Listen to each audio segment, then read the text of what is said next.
শুরু হতে যাচ্ছে এশিয়া ক্রিকেটের শ্রেষ্ঠত্বের লড়াই। 2025 সালে অক্টোবরে মাঠে গড়াবে এশিয়া কাপের 17তম আসর। দীর্ঘ 33 বছর পর আবারও এশিয়া কাপ ভারতের মাটিতে অনুষ্ঠিত হতে চলেছে।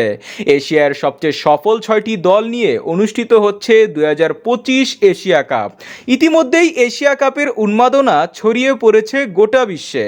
তো চলুন এক নজরে দেখে নেওয়া যাক 2025 এশিয়া কাপের সময়সূচি, গ্রুপ, দল ও ভেন্যু সহ সকল খুঁটিনাটি।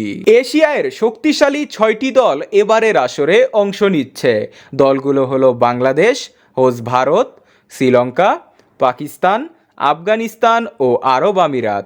এসিসি অর্থাৎ এশিয়া ক্রিকেট কাউন্সিলের পূর্ণ 5 সদস্য হিসাবে ভারত, শ্রীলঙ্কা, পাকিস্তান, বাংলাদেশ ও আফগানিস্তান সরাসরি অংশগ্রহণ করেছে। ও 2024 এসিসি প্রিমিয়াম কাপ বিজয়ী হয়ে আরব আমিরাত এশিয়া কাপ 2025-এ কোয়ালিফাই হয়েছে। বিগত 2023 এশিয়া কাপ ওয়ানডে ফরম্যাটে হয়েছিল, তবে এবারের এশিয়া কাপ টি-20 নাকি ওয়ানডে ফরম্যাটে হবে তা নিয়ে চলছিল ধোঁয়াশা। তবে 2026 টি-20 বিশ্বকাপকে সামনে রেখে এসিসি অফিসিয়ালভাবে ঘোষণা করে দিয়েছে যে এবারের এশিয়া কাপ টি-20 ফরম্যাটে হবে। টি-20 ফরম্যাট হওয়ায় 2026 টি-20 বিশ্বকাপের প্রস্তুতি হিসাবে এই টুর্নামেন্টটি প্রত্যেকটি দলের জন্য খুবই গুরুত্বপূর্ণ। গ্রুপ স্টেজ ও নকআউট সিস্টেমে খেলা হবে এবারের আসর। 6টি দলকে 2টি গ্রুপে ভাগ করে দেওয়া হয়েছে।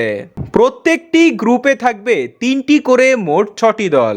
গ্রুপ পর্বে প্রত্যেকটি দল মোট 2টি করে ম্যাচ খেলবে। এ গ্রুপে রয়েছে ভারত, পাকিস্তান ও আরব আমিরাত। বি গ্রুপে রয়েছে আফগানিস্তান, শ্রীলঙ্কা ও বাংলাদেশ। মোট 13টি ম্যাচ অনুষ্ঠিত হবে এবারের আসরে। 2 গ্রুপ থেকে মোট 4টি দল যাবে সুপার 4-এ। সুপার 4-এ প্রত্যেকটা দল খেলবে 3টি করে ম্যাচ। সেখান থেকে পয়েন্টস টেবিলের শীর্ষ 2 দল খেলবে 2025 এশিয়া কাপের ফাইনাল।